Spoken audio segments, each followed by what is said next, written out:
Okay, you want to perform regularly for pay? Why? And especially, why do you want to perform for children?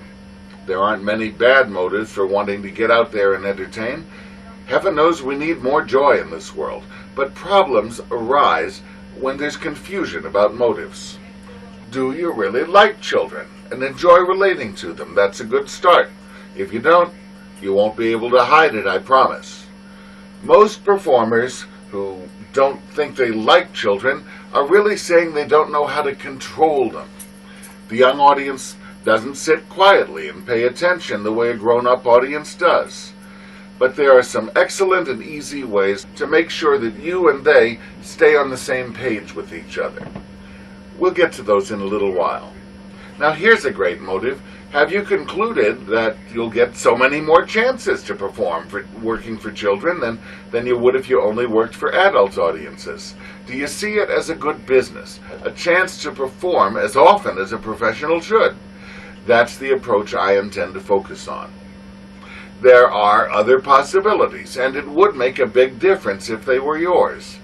Do you want a chance to display all the great card and coin sleights you've worked so hard on? That kind of magic is close-up magic, and you'll be working in settings where you just can't do close-up. Do you love the little kiddies and want to spread a little joy in their bleak little lives? Hey, the world needs performers with that motive, and there are service organizations doing it every day, and they always need more help. Or maybe the local Magic Club members perform shows for poor or hospitalized children. That is the perfect place for you. And if they don't do it, why don't you organize a program like that? Change starts with you.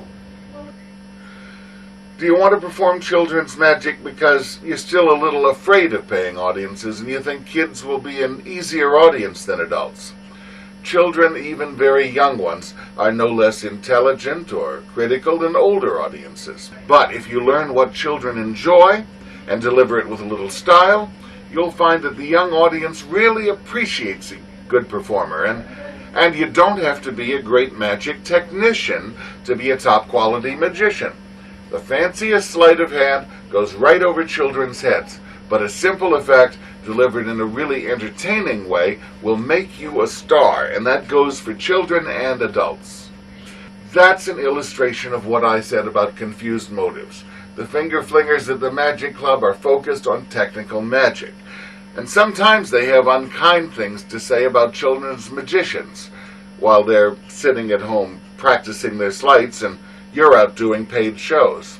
They tend to forget that the skilled sleight of hand they've learned is only one aspect of the magical arts. If you know 20 ways to vanish a coin, you know one trick. To do the full job, to really be a first-rate magician, you have to be an entertainer first and a prestidigitator second. And we ought to take a moment right now to clear up one more thing. There doesn't need to be a big conflict between professionals and amateurs. I am a professional, you are just an amateur. What does that bring up in your mind? An amateurish effort, a rank amateur. Look, there's no reason why amateurs can't achieve excellence. Otherwise, we'd have no American Olympic medalists. And professionals don't have to look down their nose at amateurs at all. And amateurs often look to professionals for the wrong reasons. Each has a different motive. Remember your high school Latin? Amo, amas, amat, I love, he or she loves, they love. An amateur is someone who does something because he loves doing it. The professional's motive is no less noble. If you're in magic to make money, to make a living, you're naturally going to plan and perform with your first consideration being the delivery of a good show, giving a valuable service for an honest dollar. And you're going to be fairly resistant to anything that gets in the way of that. So, you deliver something worth money, you go home with the money. Your customers are happy, you're happy, win-win. Plus, as a professional, you'll perform and re-examine and fine-tune your act so often that your entertainment skills and the content of your act will become very polished, refined to a degree few amateurs ever have a chance to achieve. So ask yourself, do you genuinely like and respect children? You can learn to feel more comfortable with them. Are you prepared to entertain them in the way they want to be entertained?